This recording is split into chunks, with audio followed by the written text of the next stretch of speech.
شيخة فتح دوم داري إنك هذا لقمة كمان بقرعان ها أو بيدر بتس بربري عاصمة شو تشوف كرشية كل كافة دوم داري تيجو كرة ذكاتا زور ذكا بابا بس دوم داري دو كره دبر والله تبغى الدنيا ناس ثاني والله هم الدنيا وبرهن شيء كرشية كرة دوم داري شو كرشية كرة دوم داري خوابي عالم قال إنكاري ما قبل كينيا ده دم بقو باران أما درم شو كرشية تو إنكاري لقم دكي وده عالم جيك خدانا دردينه هم قلب الدرشة ما باش بيبرو دوم داري عال دوم داري بتاعي ما كذا كره شو دوم داري يا كرة دوم داري كا كره والله بلا بتلاقي ها طبعا لو قفارش خوشنا وقفار راتش شام بس والله هم الدنيا وبري شو كرشية كرة تورا وش قالني هذول سهران انا باخذ مقلي راوس من ده والله خوش بكوشي شو كرة دوم داري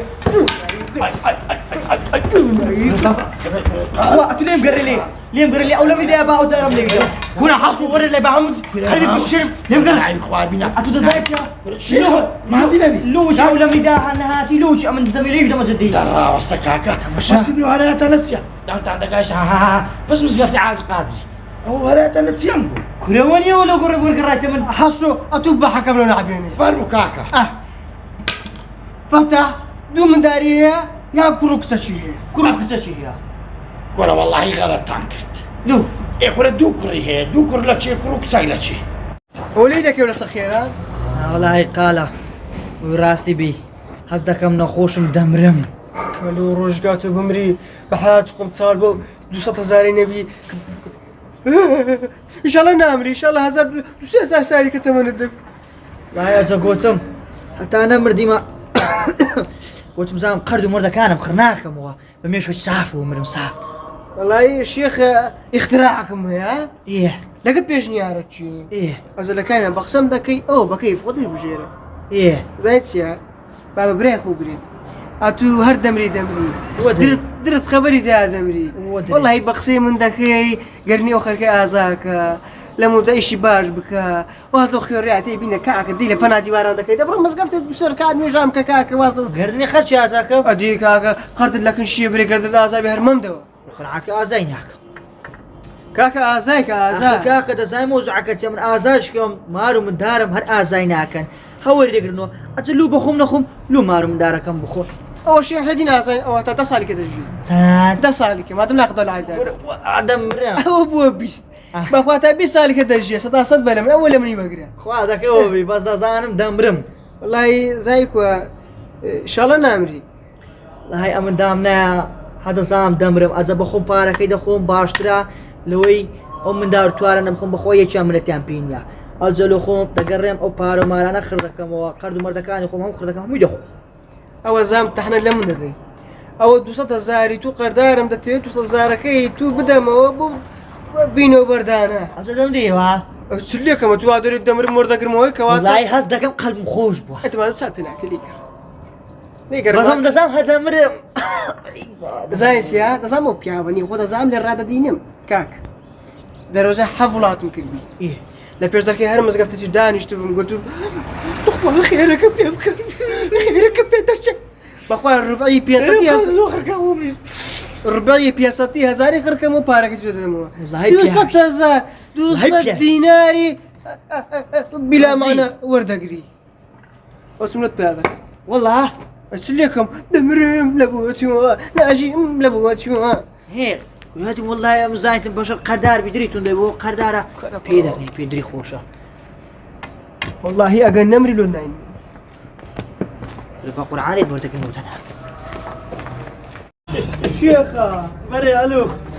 ولا ايه ورا والله أنا تذكر وزلوك دوي عفوا الله بريد سيف ايه ما كان بسرب صورة لا بريد سيف ايه يقدم لو يدري جديد خيالكم دانا درم اقب باره بي سي كنسي مثلا باره بتشيل ذاك هاي بارا بعش بارا كروجاني بشتش منو ما خلانا بي والله احتمال هي ترومبيلو كشي بكرم صار كتبي وشنو كشي نابي مو خدي مكان لابو مباشر رديني بدو شيتو تاز انا بكلش من انا شيخ ما روي لا هو والله باره بخوش انا والله انا ادو تري لك ايه أمان أنا لا أتوه الحين أنتم محمزوني يا شيخ إيه أما خاني شعر بي وجنو كبي كرة قبرك سقبي اشتقبي أو هالقوم دينمو سيسحسر كوب كيد خمو أو سيتانو أنا هزدكم أمن بروجي دهاتون زور الشيء والله قال أمنيش خواد زاينيا وش بس باروش نيدا كنيا أم لو رسلت بيعات ندور همني جوا ما باشا كشت بسابو بسيارك لكم بسيار براتو فين خوشتنا يا جن أتفق بسيا بسيارك ولا أي شيء خبي أو راسي بدي بخوي سلقي فين من ما دسم خوله جوار بكرة خوله مدار ولا خوله اشتري دم بس ولا يجنك هبي باشا هاي زور زانري والله هاي أنتو تسند عزليا مش هندم عزلي بابروين بس إني كيف كين ولا ليه دعاء لكن بنكو خبار كيف كانت قسمتي من وي ما كانت قسمتي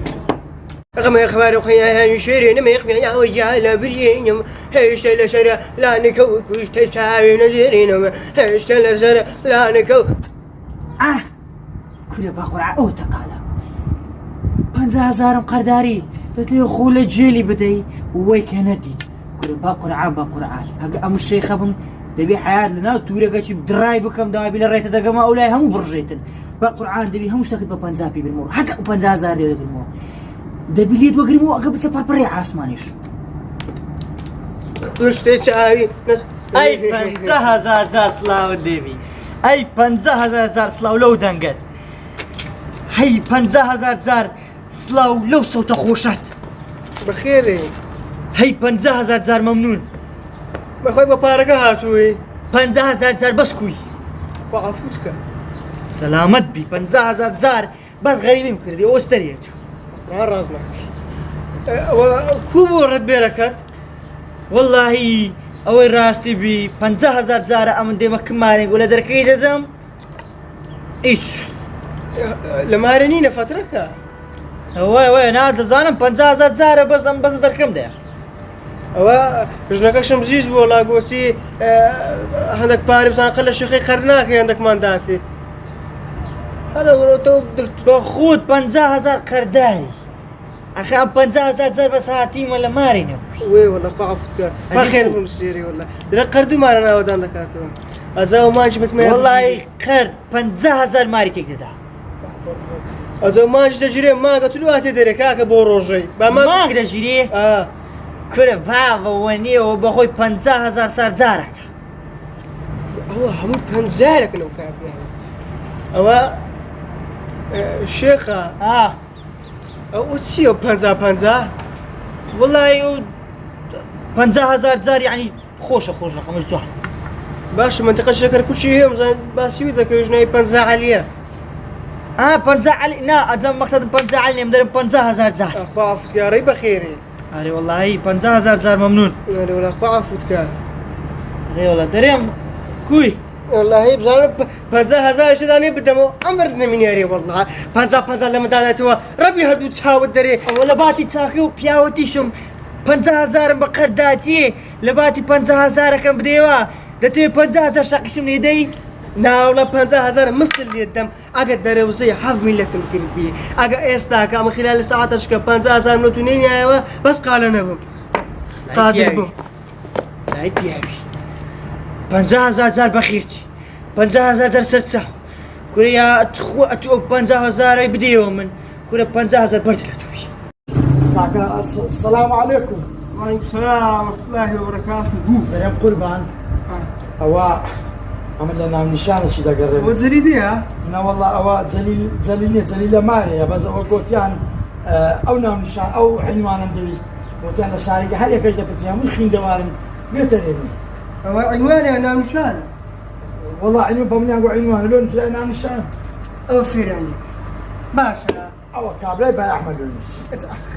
نخين دوار أشهد كاك دري أو يخين دوار نبي كولا واحد فخ واي تمام بلا بخلاص استقبال أسمع شو ما تسمع بابا ده يعني شاهد الكام لا السلم ماشي يعني طاح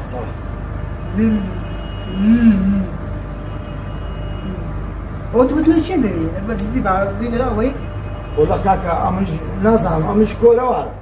وتيان ليك أشبك بس بيقدر يتنستوى لأخوي بزادي أو تبقى قسمت بي بس علمانا كم بيبريد خوا خير دقيقة هذا لقون دنيا قو فلان شوي ناوي منطقة شبرين مثلا بقرآن دزاني كوب أنا قلت أول شيء دغوي راس ضروري بيدرين كوران الشعري ايوه أو أمر حاتم قلت لك قلت لك وش درس الشعري لعهن عامدك لكوران قبل رجل أو عنوانك يا عامل ليش في يعني خوي فرحك والله اني باشا خواب راس ليش من هالبا بسيطة بس حي بس شنو شرابه دواريني دارني ها تقبل لا ولا خين دواريني أو كتبت من زمن بابا لا غرر لا سويته بابني مثقفة كذا مثقف مزور مثقف بعد هر والله مستقص بيشتغل الشيخ قلت لك أنا بريد ودنا دم تمشى هذاك ولا أكل مشى بعد قربان شو تسوي معاه ولا عنوانك يبنون أول شيء خلينا ندير الناس السملة الشهيد يستقر بابتيكو السلام عليكم اوي شيخ السلام عليكم انتو عصوي ما شاء الله عندك صحيح علي راس درتو دريم قلت السلام عليكم بخير بي كوي وزتكم ماما الشيخ باشي ماما الشيخ اول دري فولت زياده وهذا كي بويت ماشي غيستا روس السحري لهاي كم لبني دينا يعني عبد تخت كردنا قول تختي ذا كم با نمونه چه بزنم با هرچی تکم بپشاد و بیام بچم با شیخی بریم با قاله بریم برو شیخ بخوری کنه رو مثلا با قاله بریم با فتاحی بریم با رسول بریم با قادری با نادری به همون دریم لود بسلمينهم آره والله بس تساوم داني انتو عصوي قولي بالقرآن ويا والله عفري ما شاء يعني قربان دم سيدك جو بيعمل قسم بيننا وخرج قسم بي عارف بالقرآن تساوم بقرا قلتم انتو زمداني لسريا قولي بالقرآن ويا هاي بقربان ندي يا شيخ قولي يا شيخ هاي جد تخو هاي لا دوري صار تقرب يا شيخ بقربان او جمداني قولي تساوم بقرا لسان قلتم اوي اوه جيتي كردي لبرا قولي بالقرآن تواوا بالله تواوا عارف زهري شو ديت يا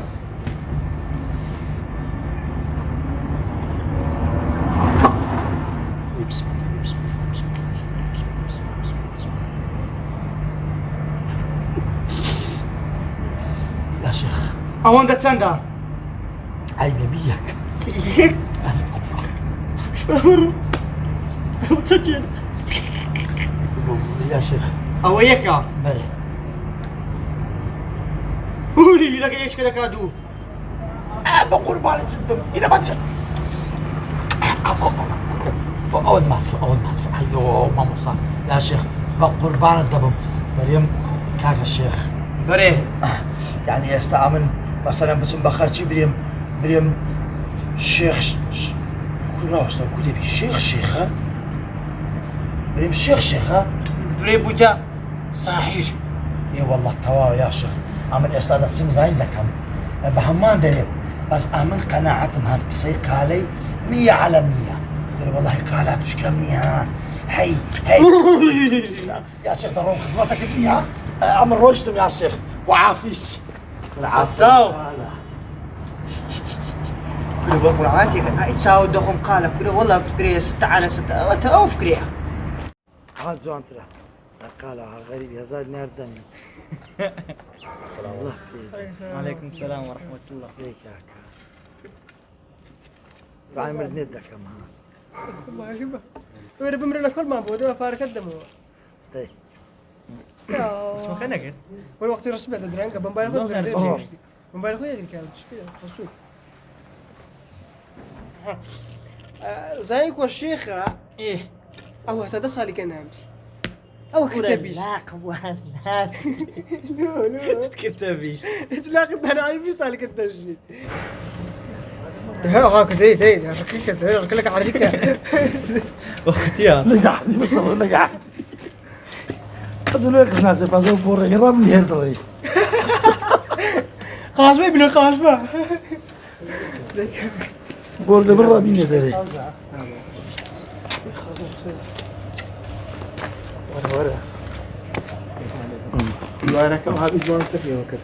داخل ولا درت شو والله بس كان خوش قلت من باك وش كبر يبغوري هميم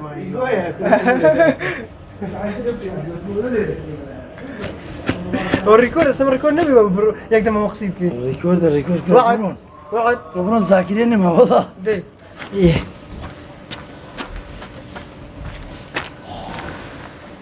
دي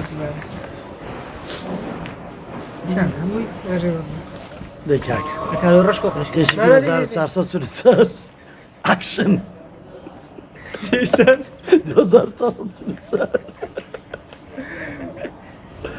دقيقة زاد شو هناك ولا لك يقدر ولا هيك هذا والله ياخذ عادل وقوم من دار مين ما عدتش من الدنيا ما عدنا من الدنيا يا عالم شو يا اخوك انا قبل بو ولا لك شيء ما تقول في ولا هيك من جاي ني والله لا هيدا زين لقى من بو تو وش اولى هم ذاكرت شيخ يدي ما فكرك ليش ما تكمل لسانك والله يبريتسي مش بتمام ايه حاجة باركات من دستم والله هم طمح مزول خاني سارة بيوجنو كفو ساسر كبن كيدا خمو ورده بخيل عندك صحيح هذا وين ديتو كرباس إنسان ما يزور نبي الدنيا بصير وجد أمري الله سلونا عارف بسيارة كنا كي بمشي كنا صار بسيارة ما افكرك اقل لي ليش بسيارة كنا كلكم برا كردوا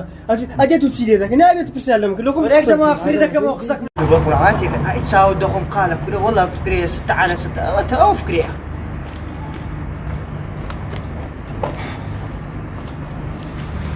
ربي براوس أغمى يا إخواني وخيا شيرين ما يخبن أمدي على برين ما زل لا نكبي إشقي شعبي هاي 50000 سلاود لي بيه 50000 سلاو بس لو دنجت بقران رازناك 50000 زار کوی بخوي ببارك ماشي تشوف 50000 زار باشم وچ اتو دبینم أري والله خافوتك 50000 زار ممنون كات شيخني براك لو إيه تمشى من حساب دان شنو هناك وتم بعدين شيخني تركع نو قدام هيك ليه بدانا نشوف قاعد عمرنا وهذا حرناوس هذا هراوس ندبي هذي بدانا شو ديور دي هلو هلا تاخذ ورا ديك سير ورا بيرد ورا علي راوسنا هلا كم قبايا كده انا كاميرا وهي دي مشكلين يا انا وهذا كم ورا دس فيكين درين هات يا حول لا فيكنا فرق دي بس الشيخ طبعا هو كوبنو دايكو بابانا انا ما عدنا قرأت عربا لو كوبنو انا غاش الزفار ما هيش انا ذاك هذا كذا نسوى انا ودي يزو سو ريكورد ها صاري ما زايد أكبر تيم جنوبي أمل توصل ما بين خما عبارة الزاد انا ما بقدر مسلك تطلع زايد كيف وسيا عشان شيخ من لا والله سنه وزاره يعني سنة لين الفريق قالوا شيخ خير هزدك بس سياتو وش كانوا زيد نبي روها استبدل زيد ساكس بدا بياخذ خير كذا ايوه كاك بعد اسبيك زايد كيف مع الكوين هم بوراتي هم دا دور كاكا او يمين باشا ازبر بانيك وانا اقول باش كاكا كل دا وروشت نخين دواء نخين دواء يا شو نو اخوره دوكر هي دوكر لك شي كروك سايلتشي